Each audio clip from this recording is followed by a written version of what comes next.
Briefly, some information about me. So my office that I'm hosted by is the Stratospheric Protection Division at the EPA. And this is the part of the EPA that's been tasked with developing domestic and international policies that help the United States meet its obligations under the Montreal Protocol, which is an international agreement to address ozone depletion. So the picture that you're looking at right now is a picture of ozone concentrations in the stratosphere. And I'm going to cheat a little and give you guys about 10 seconds to think about what this picture means to you, and to also think about what you would give as the answer to this question, what the Montreal Protocol itself and what maybe this picture might mean today and to you. While you do that, I'm going to think, oh, okay, never mind. So this is the answer that I had when I came in as a fellow, which is that the Montreal Protocol is essentially a success. What you're looking at is a plot of ozone concentrations in the stratosphere rebounding from depleted levels. And most people consider the treaty to be a success and somewhat of a historical artifact and somewhat of a backwater in diplomacy because it still is an ongoing diplomatic process. But the question is does the Montreal Protocol have a linkage to the most dominant environmental issue of today, which is climate change?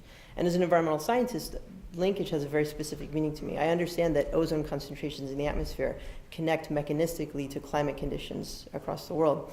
But is there a linkage in the policy context? And so the answer is absolutely.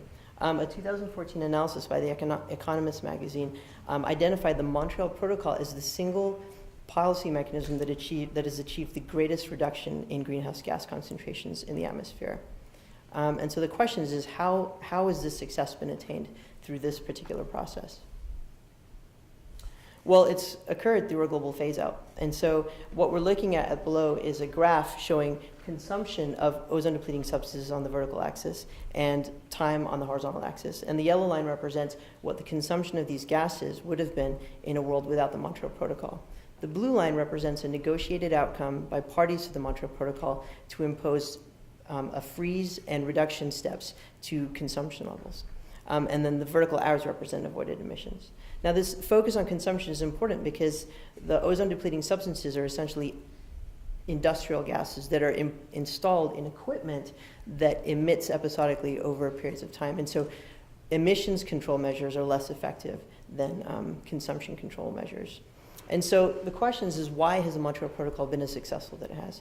The reason, namely, is that it's been ratified by every single country in the world. It has an institutional expertise in terms of the legal framework, the financing framework, and the technical framework to make the agreement work. So what we can see is that the result of this agreement has been that CFC and ODS ozone-depleting substances have decreased. But in their stead, we see now the growth of a new class of compounds, ozone-friendly compounds called HFCs, which are still very potent greenhouse gases. And what we can see is that these are actually the strongest, most fastest growing components of greenhouse gas concentrations in the world.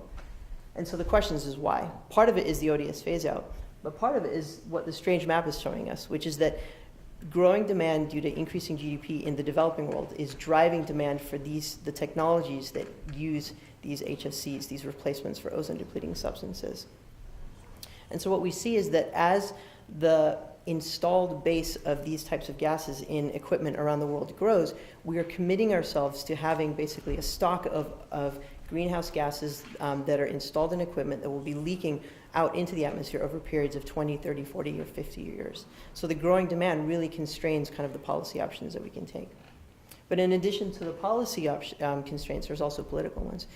The present administration doesn't have, for example, partners in Congress to pursue its own legislative and policy agenda. And so in 2013, the president chose to collect all the tools that he had at his disposal and use executive actions to produce the 2013 Climate Action Plan. And what we've seen now is that the clock is ticking. We have a policy window in which we have a growing installed base of these greenhouse gases. We also have an administration that's running close to the end of its ability to kind of implement its legislative and policy agenda. And so the question is what can we do? All right, how can we make best use of the time? And so the 2013 Climate Action Plan of the President commits us to pursuing measures that decrease the use of HFCs through international diplomacy and also through domestic actions. And my office is kind of at the center of both of those spheres of activity.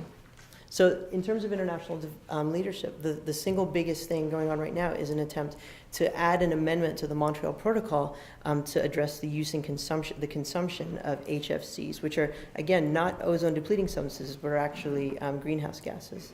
There's also engagement, as you can see in the bottom picture right here, with leaders of other countries.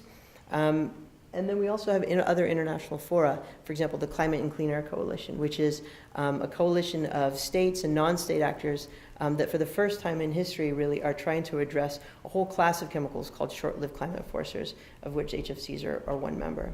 And so my office engages in programs for capacity building and awareness raising through those fora. And then, of course, there's the domestic regulatory agenda. So my office produces regulations that evaluate substitutes for ozone-depleting substances, including HFCs.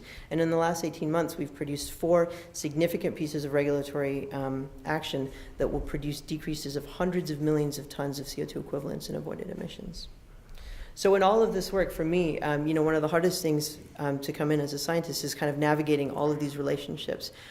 So what we're seeing right now is that somebody who's working in the EPA has to navigate the partnerships that we have with our interagency partners, but you're also navigating relationships with international organizations and then the whole community of stakeholders in civil society and the private sector.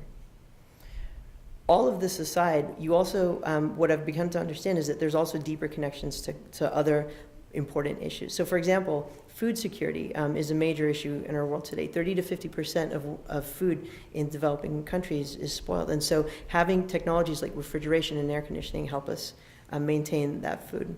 And then the second picture I was going to show you was basically the growing demand for air conditioning and refrigeration in developing countries requires access to intellectual property rights and other kind of availability and use issues that have to be resolved through these international kind of negotiating processes.